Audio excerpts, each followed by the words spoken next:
Nestless YouTube channel. Oke, selamat siang semuanya ya. Jadi kita akan eh, coba apa ya? Saya akan coba membawakan materi The New Normal of ERP. Nanti mungkin kita ada sesi diskusi. Barangkali ada yang bertanya atau memiliki pendapat lain. Oke. eh, Nama saya Farid Afandi. Posisi saya sekarang sebagai Vice President Project Deliverables di PT Aselis Lentera Indonesia. Saya memiliki educational background, itu computer science dari Gajah Mada University. Lalu total working experience itu sampai dengan 2021 ini ada 15 tahun ya. 15 tahun itu ada 6 poin yang saya highlight yang related dengan ERP ini, yaitu SAP Business One SDK, Software Developer Kit ya, untuk yang tadi sudah dijelaskan oleh Pak Franky sebagai solusi ERP untuk small medium business. Jadi yang bukan enterprise, yaitu contohnya UKM ya, UKM atau perusahaan-perusahaan yang baru menapaki di medium bisnis gitu, jadi belum ke skala enterprise. Gitu. Lalu ada basis dan ABAPER, baru ini adalah di SAP yang enterprise. Ini juga basicnya developer juga ya. Basis ABAPER ini kalau di skala enterprise tadi yang dijelaskan oleh Pak Franky itu SAP R3, My SAP sampai SAP HANA. Nah, cuman pada saat waktu itu saya ada di generasi SAP R3. Jadi udah kebayang ya berapa tahun lalu ya. Gitu. Lalu di bisnis analis, tim leader, dan project manager untuk solusi ERP. Nah, solusi ERP-nya apa? Itu nggak hanya SAP, ada beberapa gitu ya, atau bagian kecil dari modul ERP juga. Nah, ini yang saya highlight selama 15 tahun working experience ini yang saya ambil bersinggungan dengan ERP. Oke, sebenarnya sebelum kita melangkah ke topik ERP new era ya, atau di sini yang kita bahas ERP post pandemic. Nah, ERP itu apa sih sebenarnya ya? Atau ERP sebelum post pandemic ya, yang saya bahas di slide ini, tradisional ERP. Nah, ERP itu apa sih sebenarnya gitu? Nah, sorry sebentar. Nah, ERP itu secara singkatan atau kepanjangan dari Enterprise Resource Planning. Nah, Enterprise Resource Planning ini adalah satu perangkat software yang berfungsi untuk mengintegrasikan data dari segala aktivitas bisnis. Ya, jadi semua aktivitas bisnis itu apa contohnya? Ya dari setiap bagian gitu. Karena dalam satu organisasi kan nggak hanya jualan aja, ada back office-nya, ada pembeliannya, ada inventory manajemennya gitu contohnya. Nah, dulunya itu ERP ini atau perusahaan yang memakai ERP ini hanya perusahaan yang berskala enterprise gitu. Jadi kenapa berskala enterprise? Karena dulu itu investasi untuk software atau sistem pada saat dulu itu sangat mahal gitu. Jadi hanya perusahaan-perusahaan yang memiliki kemampuan investasi untuk mengimplementasikan ERP gitu. Namun dengan beriringnya perkembangan zaman, teknologi makin maju dan cost-nya juga semakin murah, maka udah mulai populer nih di kalangan small medium business, UKM gitu. Bahkan yang sekedar punya supermarket kecil pun di daerah itu bisa menerapkan ERP ini gitu ya. Nah, sistem ERP ini itu memfasilitasi bisnis dan informasi-informasi real time gitu. Jadi fungsinya itu manajemen dapat mengambil satu keputusan bisnis berdasarkan dari apa yang ada di dalam sistem ERP ini. Nah, pertanyaannya bagaimana kalau sistem ERP ini nggak ada? Apakah sebuah keputusan bisnis tidak bisa diambil? Tidak, gitu. Tetap kebutuhan bisnisnya atau keputusan bisnis bisa tetap diambil. Tapi untuk menuju keputusan prosesnya itu yang memakan waktu yang lebih lama karena manual, karena datanya tersebar di mana-mana. Nah, ERP ini menyederhanakan hal itu. Gitu. Oke.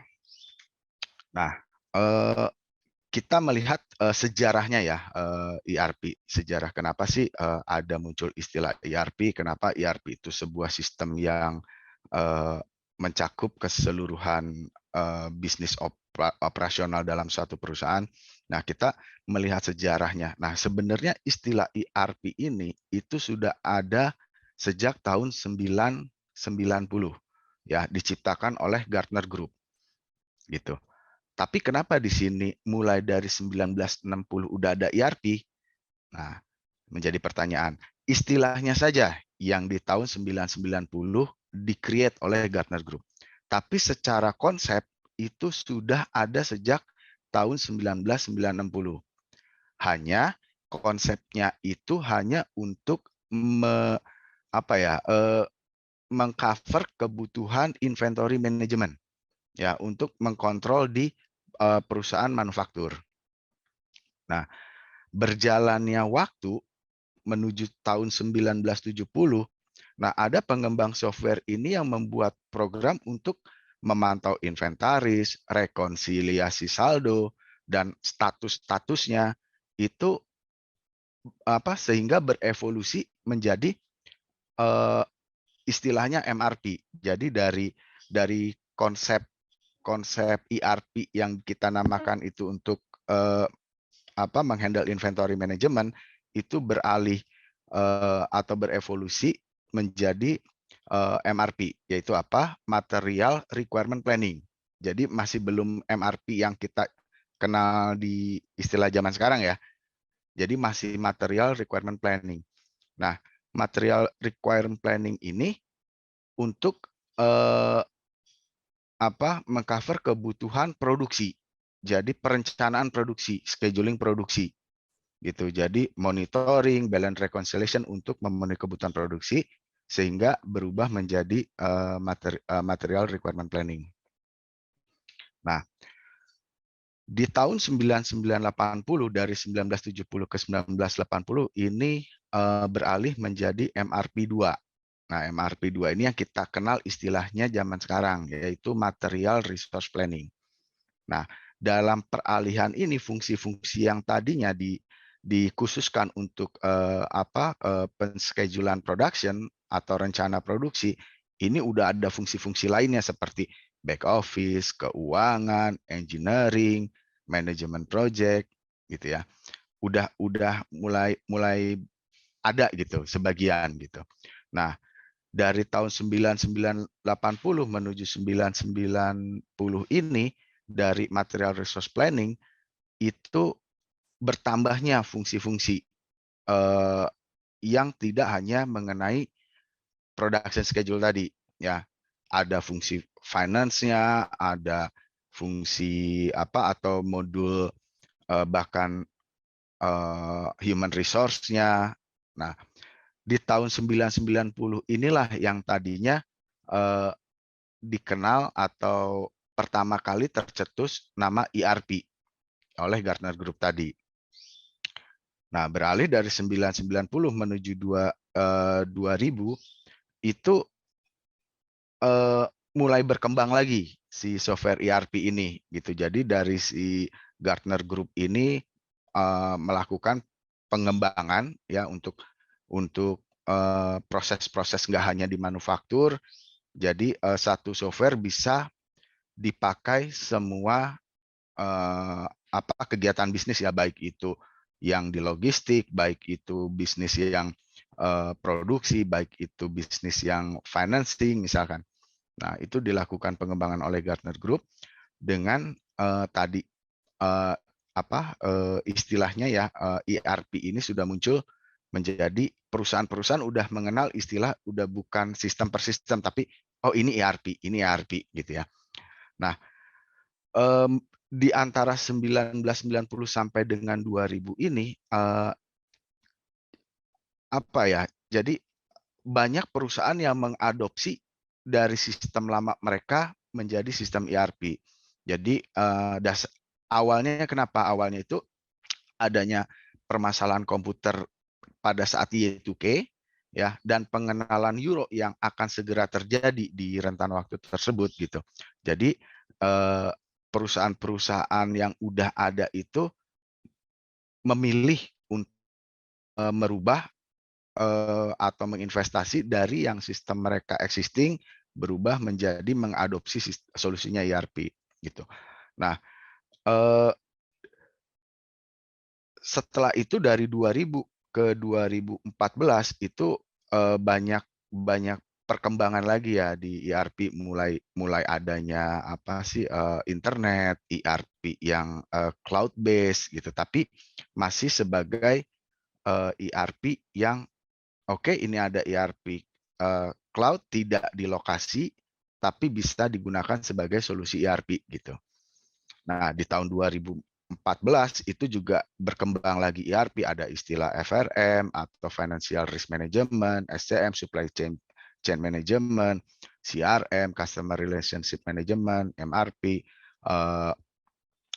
itu Material Resource Planning. Nah, di saat ini juga dari sistem ERP sudah mulai mengenalkan ERP SaaS atau Software as a Service gitu. Jadi kita tidak perlu menginvestasi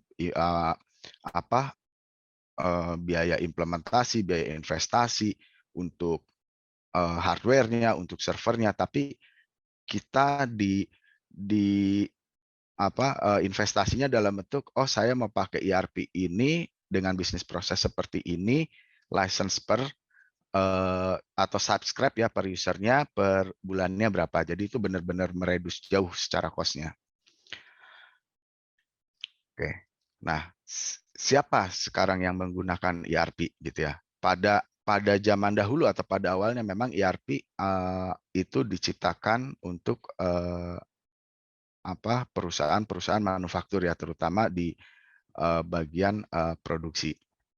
Nah, tapi dengan beriringnya perkembangan teknologi dan dari software manufaktur tadi menjadi ERP, sebuah solusi software untuk segala bisnis, maka yang bisa menggunakan ERP ini adalah berbagai macam bisnis di lini apapun.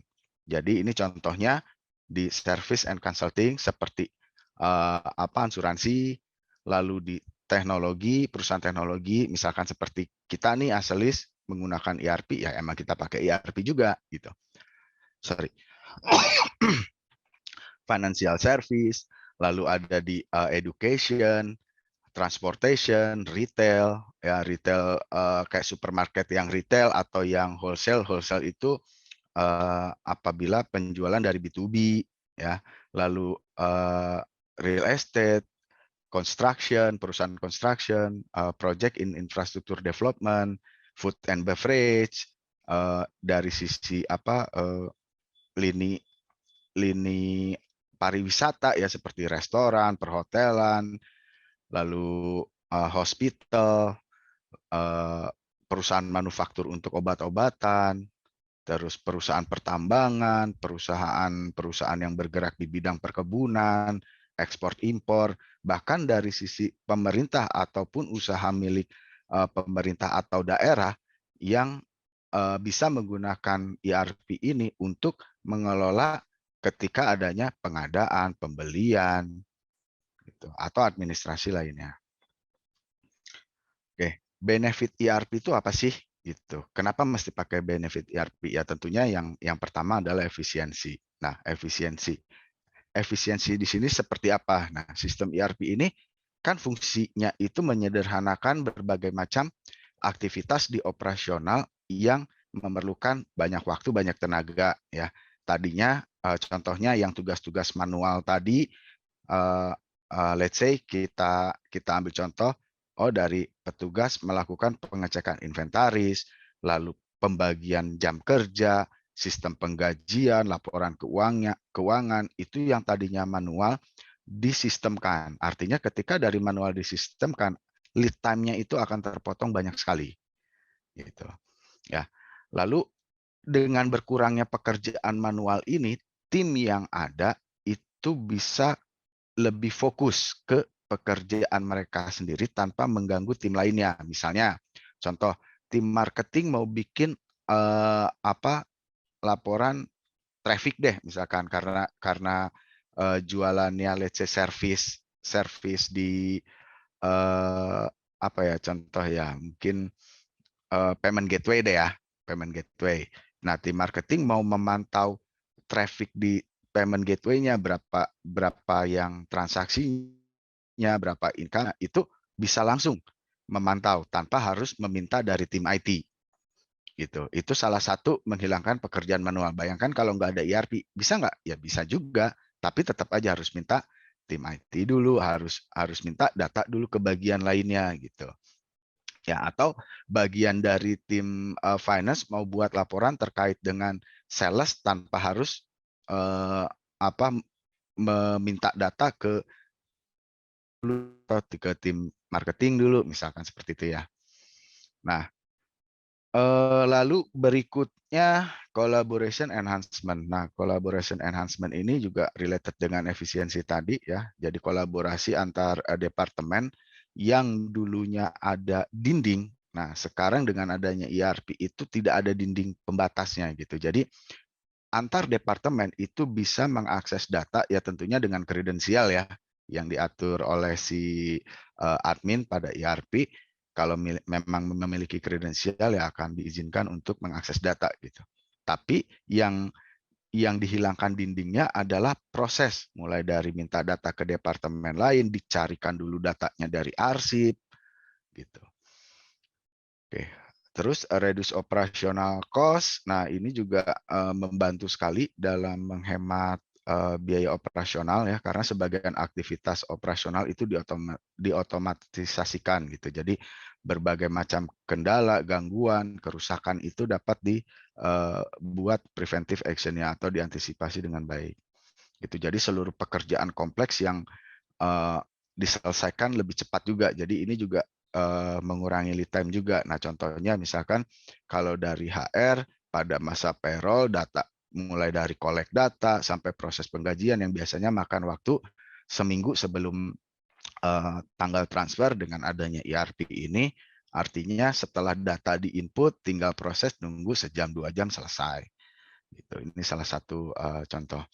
Nah,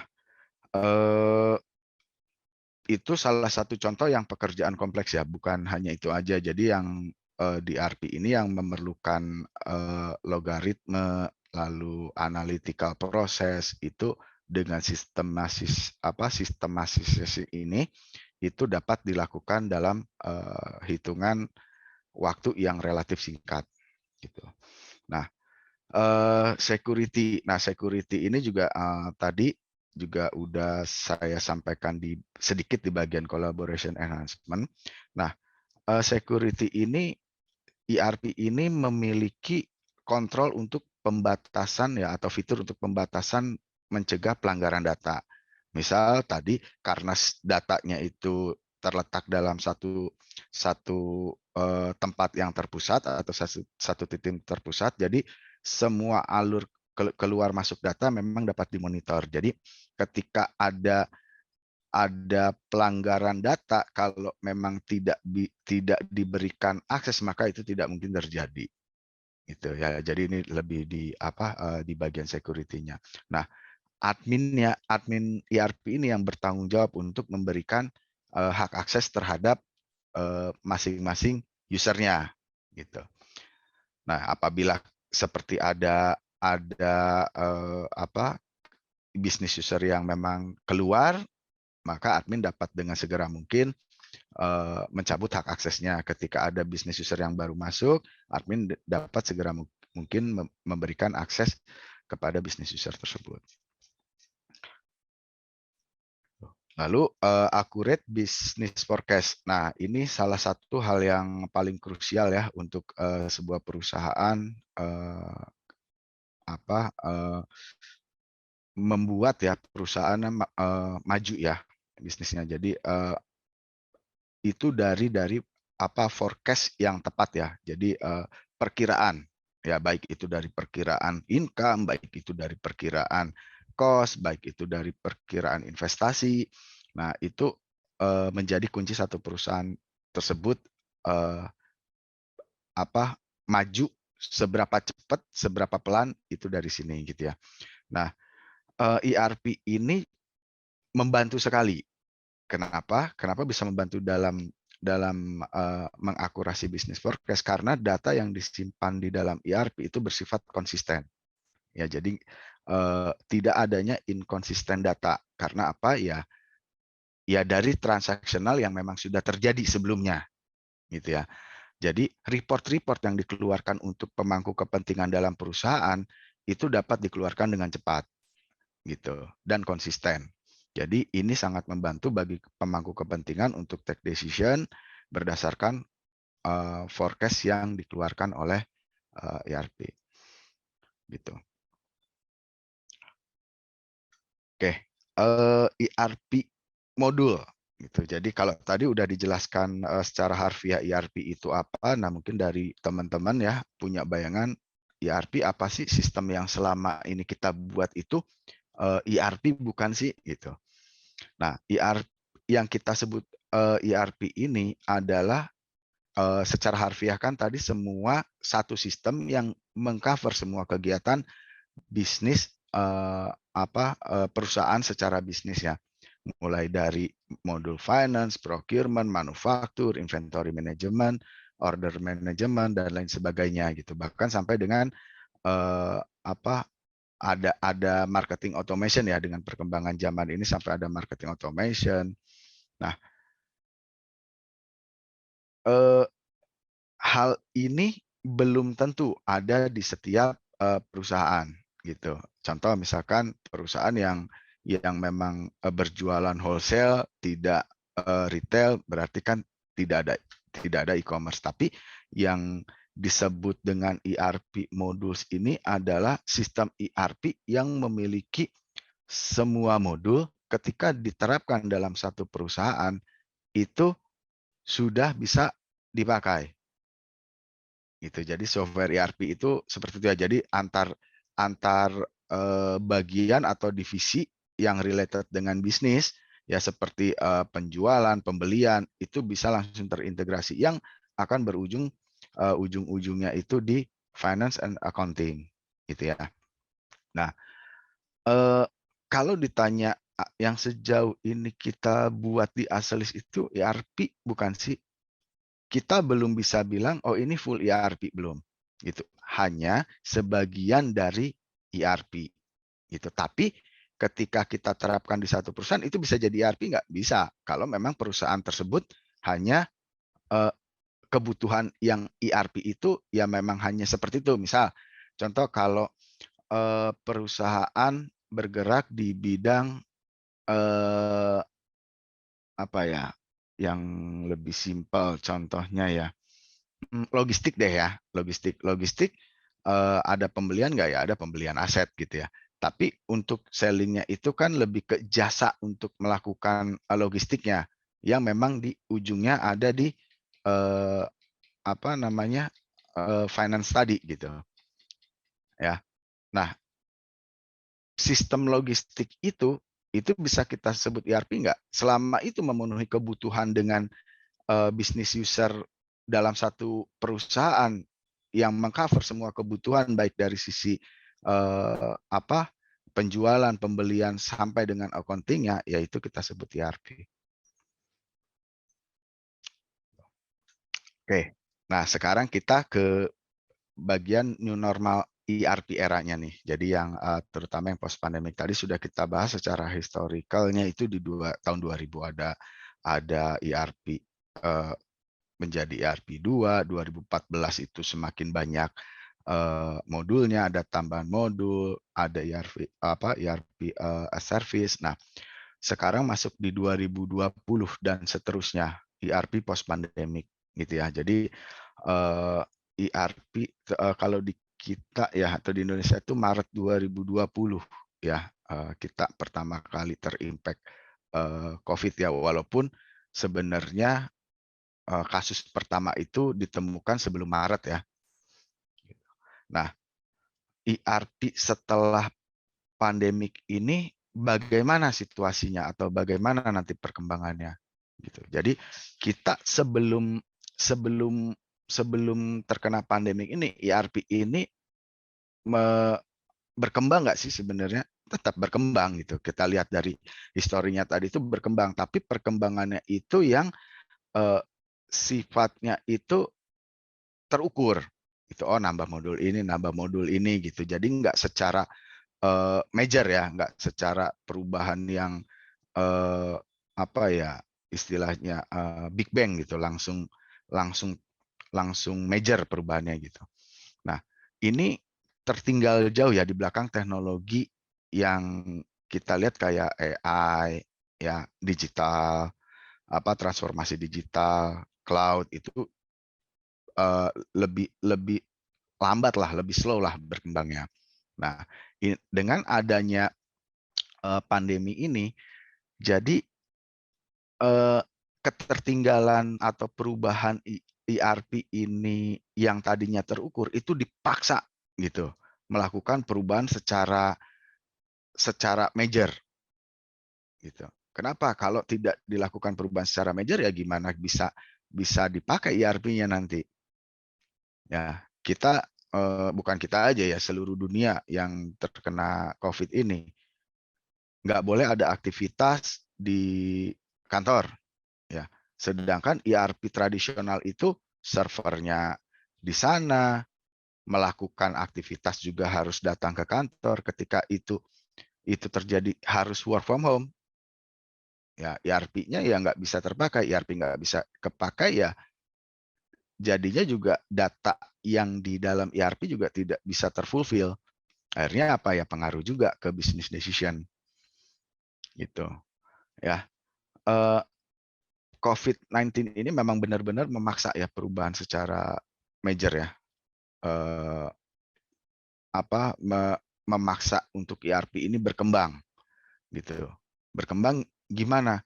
Ya bayangkan saja kita waktu itu 2020 langsung di pengumuman kita bekerja nggak boleh di onsite, harus dari rumah. Ya artinya kan perubahan ini bisa dibilang hanya dalam hitungan waktu. Ya, dalam hitungan waktu semua perubahan yang di ERP itu harus bisa mengcover. Ya, artinya ya perubahan tersebut artinya karena dengan kondisi terjepit ya pasti ada yang dikorbankan gitu. Contohnya sistem belum teruji ya, belum teruji dengan baik. Sedangkan perubahan karena COVID ini memaksa kita harus tetap bisa work from home gitu ya. Nah, berjalan waktu ya 2020, 2021 udah mulai tuh PPKM dilonggarkan, kantor perkantoran bisnis dibuka kembali gitu, udah mulai nih. Nah, disinilah waktu yang tepat untuk perusahaan-perusahaan itu beralih dari ERP tradisional menuju ERP yang lebih modern. Oke. Nah, new normal ERP itu eh, ini ada 6 poin ya, mungkin juga ada pendapat lain yang di luar poin ini, karena juga kita memang belum melihat secara aktualnya ya, yang sudah menerapkan best practice-nya ERP modern ini sekarang seperti apa gitu. Karena kita semua atau perusahaan-perusahaan bahkan enterprise pun masih dalam proses transformasi. Ya, jadi ada apa ya, transformasinya pun dipaksa agile ya, step by step gitu, nggak bisa langsung nunggu nunggu investasi implementasi baru dipakai di 2022 misalkan ya, bekerja work from home-nya jadi selama 2020-2021 tidak bisa dilakukan kalau gitu kan, jadi harus dipaksa agile ini gitu.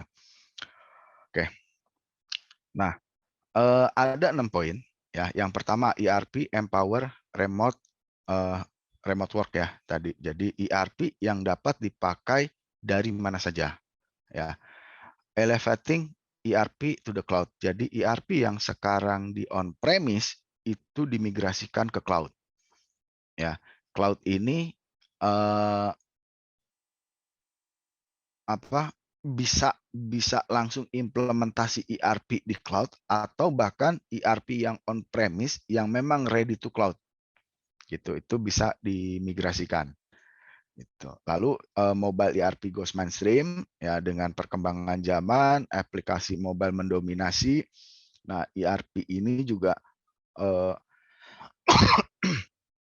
ERP ini juga mengadop gitu ya di aplikasi mobile untuk bisa melakukan kegiatan bisnis melalui aplikasi ERP melalui mobile apps. Tapi tidak mungkin dalam satu ERP dalam satu mobile apps itu tidak mungkin. Tapi bagian-bagian yang memang bisa dilakukan anywhere itu bisa dimobilkan. Nah, lalu easier configuration with low code software. Nah, ini memudahkan ya ketika ada mau membuat suatu algoritma ini tidak melakukan coding gitu ya. Lalu embed AI for personalization, lalu two tier of ERP are better than one gitu. Jadi nanti saya jelaskan di slide berikutnya. Oke. Yang pertama ERP empower remote work ya. Jadi ketika COVID-19 dinyatakan sebagai pandemi global di Maret 2020, semua bisnis itu beralih ke WFH ya, hampir dalam semalam ya. Jadi dalam waktu sangat singkat. Nah, perubahan ini tuh jadi diimplementasikan dengan tergesa-gesa ya, dengan teknologi yang belum teruji. Jadi ya tentunya ada kendala tersendiri ketika perubahan ini gitu. Tapi kalau tidak melakukan perubahan ini bagaimana ya nggak survive gitu. Jadi memang benar-benar dipaksa gitu. Nah, saat ini itu bisnis itu sudah dibuka kembali ya. Jadi mulai dari yang perhotelan tadinya benar-benar vakum udah mulai ada boleh nginep, keramaian udah boleh walaupun dengan social distancing, syaratnya itu harus sudah vaksin, itu kan udah mulai membaik lah ya. Nah,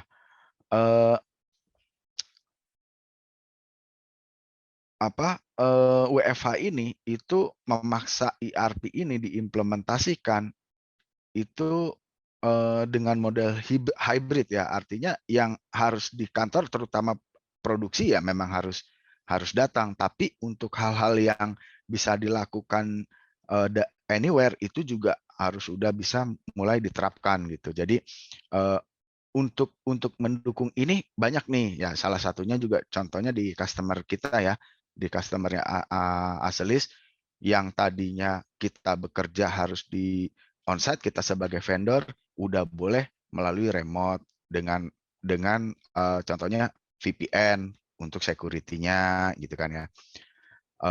Tapi perjalanan ada kendala nggak? Ya pasti ada kendala sih gitu. Tapi karena ini perubahan force major dan kondisinya itu dalam waktu yang singkat, jadi ya wajarlah daripada tidak coba mengikuti perubahan malah tereliminasi gitu. Nah, untuk melakukan bekerja jarak jauh ini sangat bergantung dengan infrastruktur IT ya. Jadi regulasinya, terus tools-nya, security-nya, ya itu sangat tergantung sekali gitu. Nah, oke. Jadi di dalam dan di luar ERP ini, organisasi juga perlu mengotomatisasikan proses bisnis dan alur kerja yang manual untuk mendukung proses kerja jarak jauh ya. Sama proses di dalam kegiatan operasional menjadi lebih efisien. Nah, contohnya apa? Contohnya ketika yang harus dilakukan produksi saat ini belum bisa dilakukan jarak jauh gitu. Harus ada yang mengawasi alat, melihat alat produksinya ya. Tapi untuk sistem pengajuan produksi, pengajuan approval permintaan produksi, pengajuan pembelian untuk produksi itu udah bisa dilakukan di jarak jauh gitu. Jadi ini yang saya sebut model hybrid karena apa? Ada yang tetap di lokasi dan ada yang memang bisa di remote atau WFH. Dan ini yang memang pada kenyataannya terjadi di kita sekarang ya, di era kita sekarang gitu. Ya, baik dari customer maupun kita sendiri, ada yang di back office yang karena memang tidak bisa dari work from home, ya ada juga yang kita bekerja dari rumah dengan memanfaatkan tools tadi, sistem tadi gitu. Oke. Lalu elevating ERP to the cloud. Nah, jadi sebelum masa pandemi ini kan banyak sekali ya, baik dari yang small medium business maupun enterprise ya, mereka itu ERP dan servernya itu on premise, artinya di lokasi atau kantor perusahaan tersebut gitu ya. Jadi dengan adanya cloud ini, nah ini juga mendorong ya perusahaan-perusahaan tersebut untuk pindah ke solusi cloud gitu. Karena apa? Karena banyak sekali keuntungan ketika kita di cloud. Nah, keuntungannya apa? Ya, salah satunya itu adalah dari sisi infrastruktur, gitu ya. Kalau misalkan kita on premise, ya artinya kita server harus punya, yang maintenance server IT-nya harus capable. Ketika ada masalah juga, artinya juga harus cepat gitu ya. Nah, kalau memang perusahaannya IT itu nggak jadi masalah. Nah, bagaimana kalau core bisnisnya perusahaan tersebut bukan IT atau non IT? Ya, seperti penjualan retail atau penjualan wholesale, di mana untuk penjualannya sendiri tidak 24 jam. Gitu. Padahal produksinya 24 jam. Gitu. Artinya secara cost juga kan tinggi. Gitu ya. Secara IT mereka harus menyediakan waktu 24 jam. Gitu. Padahal kalau di cloud itu perusahaan atau vendor penyedia cloud itu ya memang perusahaan yang core bisnisnya di IT, revenue-nya datang dari IT gitu. Nah, artinya apa? Ya artinya manpower mereka pun untuk mendukung kebutuhan bisnis tersebut. Gitu. Jadi 24 jam kalau ada kendala, maintenance gitu ya. Jadi ya memang akan sangat mengurangi ya biaya biaya dari sisi customer yang memang core-nya bukan IT gitu. Ya, jadi untuk infrastruktur, untuk dari resource yang memaintain sistem ERP tersebut gitu.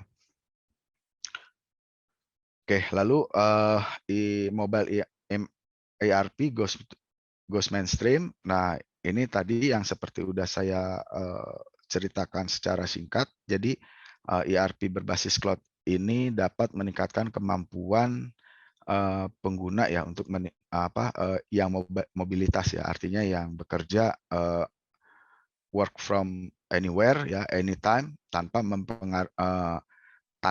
terpengaruh jarak, tanpa terpengaruh waktu gitu ya, tapi tetap bisa bekerja ya. Salah satunya tadi itu contohnya ya tadi pengajuan permintaan pembelian, pengajuan produksi, itu satu hal yang bisa dilakukan via mobile apps gitu. Tapi bagaimana kalau prosesnya sendiri gitu. Kita nggak tahu ya, mungkin nanti era berikutnya atau generasi berikutnya bisa sampai segitu ya. Tapi kalau untuk era sekarang sepertinya belum sampai ke situ. Ketika kita ngomongin produksi, mesin produksinya ada di satu lokasi, operatornya di lokasi gitu. Tapi ya kita siapa tahu generasi berikutnya operator udah berganti dengan robot gitu yang bisa dikontrol jarak jauh, bisa di remote jarak jauh, bisa diperintah dari jarak jauh misalkan.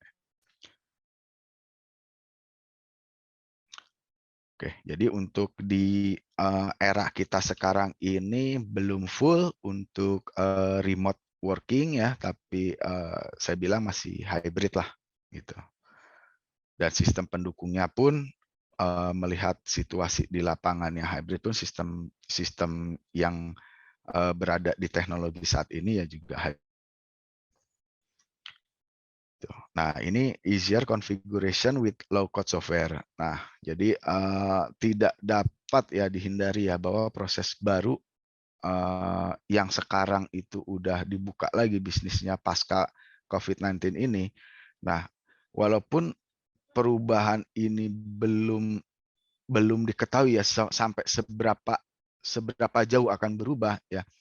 Tapi yang pasti atau yang jelas itu solusi ERP yang before COVID-19 itu perlu dilakukan pembaharuan gitu. Nah, bagaimana cara melakukan pembaharuan ini? Bisa dengan code, bisa menciptakan modul gitu, atau ada juga yang bisa menyediakan satu solusi ya tanpa merubah code ya. Ya contohnya misalkan gini, untuk menyederhanakan proses, jadi banyak vendor ERP yang udah mengembangkan low code ini ya, atau yang dikenal sebagai no code software. Jadi ketika ketika contoh untuk kebutuhan si business user ingin mengeluarkan laporan ya atau mungkin juga dashboard yang seperti dengan kondisi sekarang gitu, dengan kondisi perubahan sekarang gitu. Nah, itu ada beberapa software yang memang untuk ngeluarin seperti itu tanpa harus ngerubah code gitu. Ya, contoh seperti report maker atau dashboard maker yang ada di dalam satu solusi di ERP tersebut gitu. Jadi ada user ya tinggal klik and drag untuk membuat output yang sesuai yang dia inginkan gitu, atau bahkan bisa juga membuat satu bisnis proses baru yang satu ERP yang dilengkapi dengan bisnis proses manajemen gitu. Jadi mendefine bisnis prosesnya itu di dalam ERP dan implementasi formnya ya by click and drag itu jadi tidak perlu memerlukan code juga ada di dalam ERP tersebut. Jadi lebih ke configurable ya, dinamis ya. Nah, ini sangat membantu ya. Cuman sampai sejauh mana, sedinamis mana itu yang apa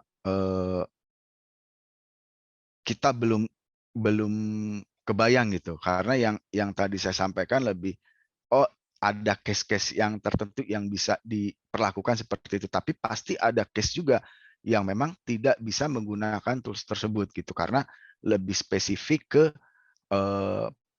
bisnis proses di perusahaan itu terjadi gitu.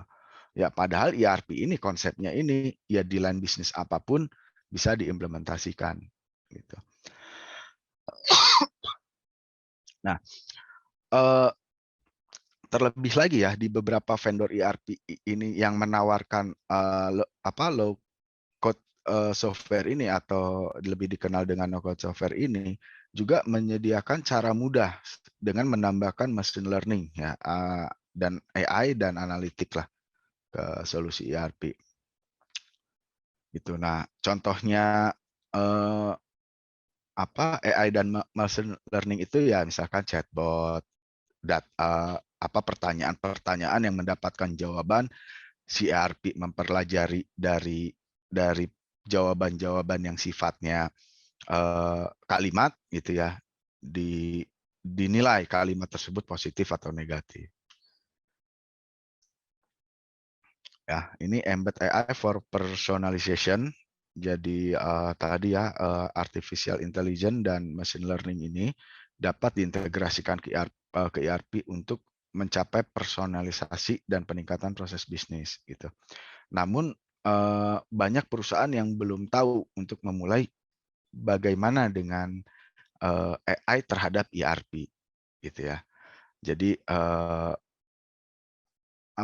ya tadi sebagai contoh ya, chatbot tadi ya, machine learning ketika survei kan sebenarnya survei itu ada yang modelnya kritik dan saran dan ada modelnya yang cuma dikasih berapa icon tuh ya, mulai dari sedih, agak sedih, biasa, senang senang sekali, tinggal klik aja gitu ya, kayak di Tokopedia itu kan puas nggak puasnya itu dalam bentuk icon. Tapi bagaimana kalau puas nggak puasnya dalam bentuk kritik dan saran? Itu ya diperlukan AI dan machine learning gitu. Nah, AI dan machine learning ini sebenarnya dua hal yang berbeda. Tapi machine learning ini ada salah satu bagian dari AI atau artificial. Gitu. Nah, tadi juga disebut oleh Pak Franky di SAP sudah mulai menerapkan machine learning ya untuk meng-create invoicing, meng-create penawaran berdasarkan apa? Berdasarkan behavior dari data sebelumnya. Nah, behavior data sebelumnya itu apa? Behavior data sebelumnya itu adalah forecast berarti dari forecast sebelumnya. Jadi diperkirakan si machine learning itu akan memperkirakan kapan waktunya harus mengeluarkan, ke siapa, dan apa barangnya, mungkin itemnya atau servisnya, dan berapa kuantitinya. Yang tadinya keputusan itu dilakukan berdasarkan forecast oleh si pemangku kepentingan atau dari manajemen lah, let's say ya.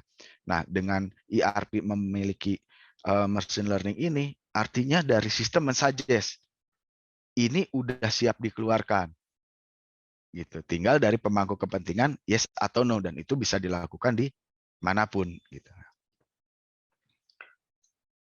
Oke. Berikutnya, why two tiers of ERP are better than one. Jadi ERP sebelumnya itu ya ERP ini satu tier ya. Jadi untuk eh, apa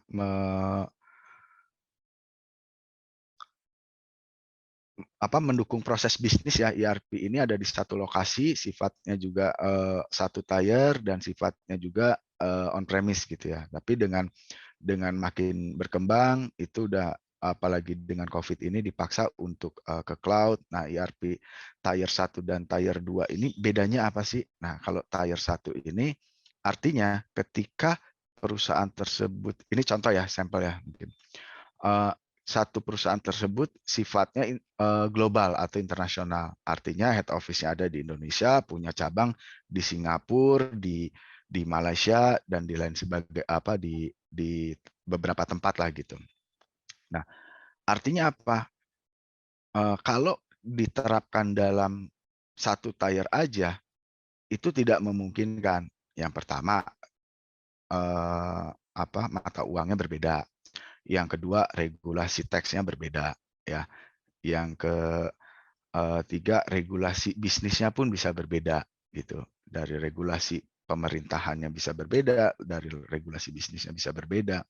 Nah, dengan adanya two tier ini, artinya apa? Di tier pertama adalah yang di head office-nya atau yang menjadi sentral, gitu. Nah, di tier 2 ya tentunya ya implementasi ERP dengan kebijakan atau bisnis proses yang mengikat di aturan di daerah tersebut, gitu ya. Nah, tapi apakah dari ERP pusat tidak bisa mengetahui, oh berapa sih cost di negara sana?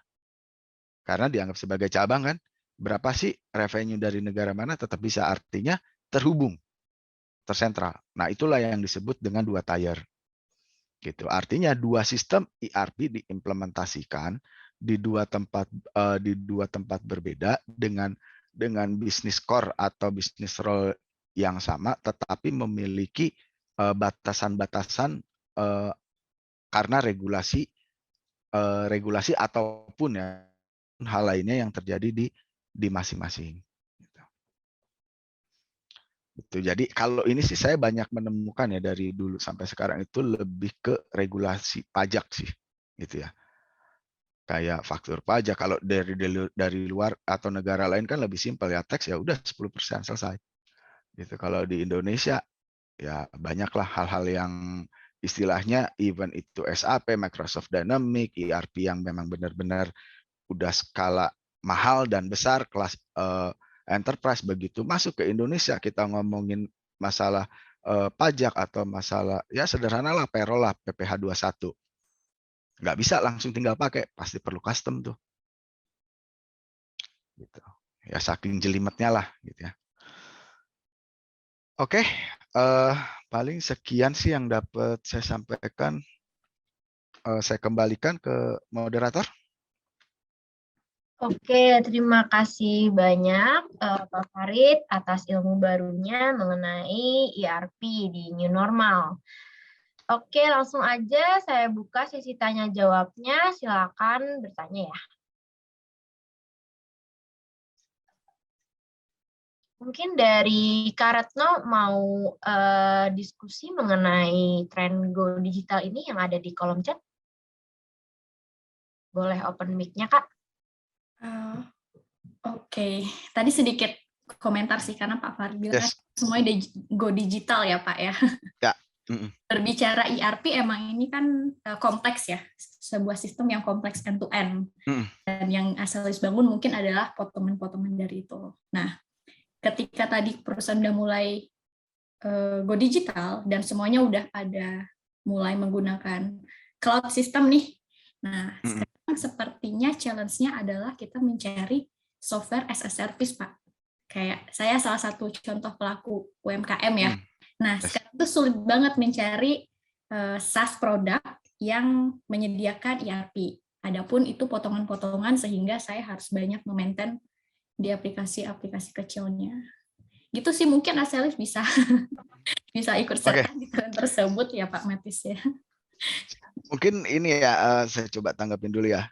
Software as a service ini kan sebenarnya sebelum pandemi pun udah digaungkan ya. Udah mulai tumbuh ya, baik dari ERP maupun yang bagian-bagian kecil ya, non ERP, misalkan human resource. Itu memang tercipta itu kan karena persaingan. Ya, pada saat itu persaingan. Jadi yang tadinya ada biaya license, biaya implementasi, ya biaya pemeliharaan dengan SSAS ya ada berapa headcount kalau untuk aplikasi HR dan ada berapa user kalau untuk aplikasi biasa yang di-maintain atau yang menggunakan sistem subscribe per bulan berapa gitu ya, sesimpel itulah gitu. Nah, tapi bagaimana sistemnya? Ya tentunya belum satu full ERP karena memang kita yang seperti saya bilang tadi dengan kondisi kita sekarang itu masih hybrid.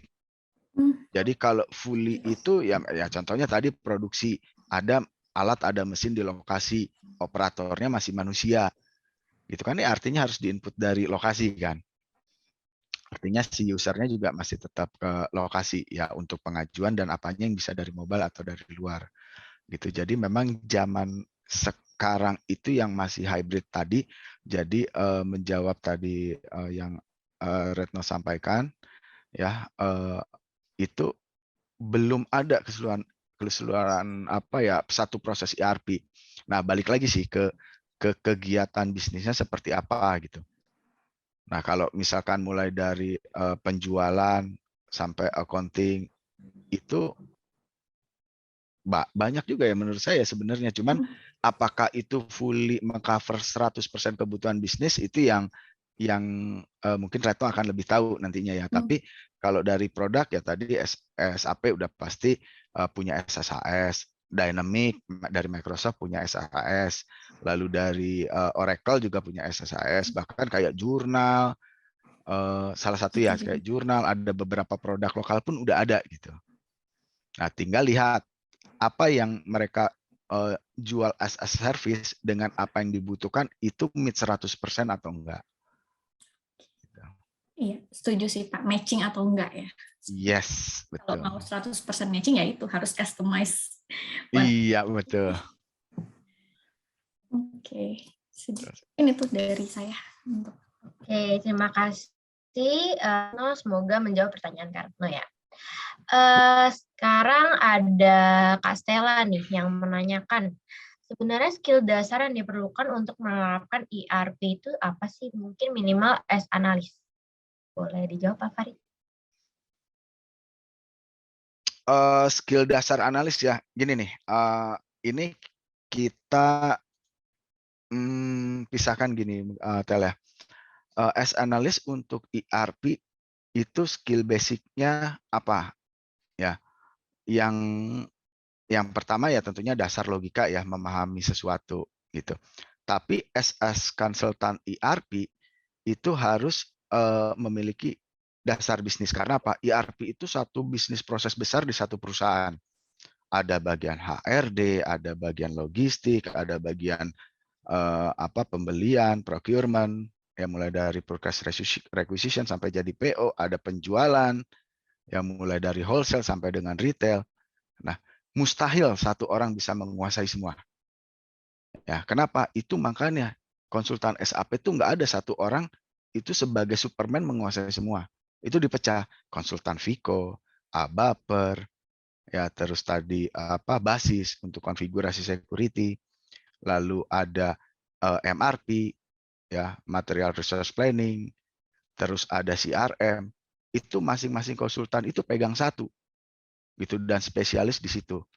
Nah, dasarnya apa untuk bisa menjadi analis di bagian masing-masing tadi, gitu ya. Jadi kita ada tier paling tingginya satu perusahaan itu banyak bisnis proses, ya. Ke tier 2 itu masing-masing bisnis proses, ya, HRD, terus tadi accounting, finance accounting, ya, kontrak accounting beda lagi ke banking, terus tadi MRP, material resource planning, customer relationship management, itu masing-masing di tier 2. Nah, si konsultan ini berdiri di mana? Berdiri di masing-masing tadi, gitu, yang memang spesialis. Nah, selain logik tadi, konsultan ini juga memahami bahwa di logistik itu atau di HRD itu prosesnya seperti apa, gitu. Jadi kayak basic knowledge konsultannya lebih ke aturan mainnya, bisnis prosesnya, belum di luar sistem dulu, ya, gitu. Jadi kalau contoh nih, kalau HRD jadi konsultan SAP HRD, SAP HR, ya, itu harus tahu apa? Ya harus tahu HR sendiri banyak loh. Ada yang sifatnya administratif. Administratif itu apa? Ya mulai dari penggaji, compensation benefit, ya payroll, pajak, itu di administratif. Nah, harus tahu aturan-aturan regulasi pemerintah. Ya karena sebagai konsultan itu ketika datang ke customer kan nggak bisa, di sini seperti apa, kan nggak bisa. Kita bawa dengan best practice. Gitu. Jadi ketika customer situasinya di seperti itu, kita punya judgment yang dilakukan si customer ini best practice atau enggak. Ketika kita say it's not best practice, kita harus punya pendukungnya. Regulasi pemerintah seperti ini loh. Perusahaan best practice menerapkan dengan case seperti ini loh, gitu ya. Jadi dari knowledge base-nya di setiap modul atau di setiap bagian, gitu. Lalu salah satunya tadi itu baru bagian kecil administrasi dari HR. Ada lagi, yaitu apa? Yaitu dari bagian strategiknya. Strategik itu apa? Strategik di HR itu ya mulai dari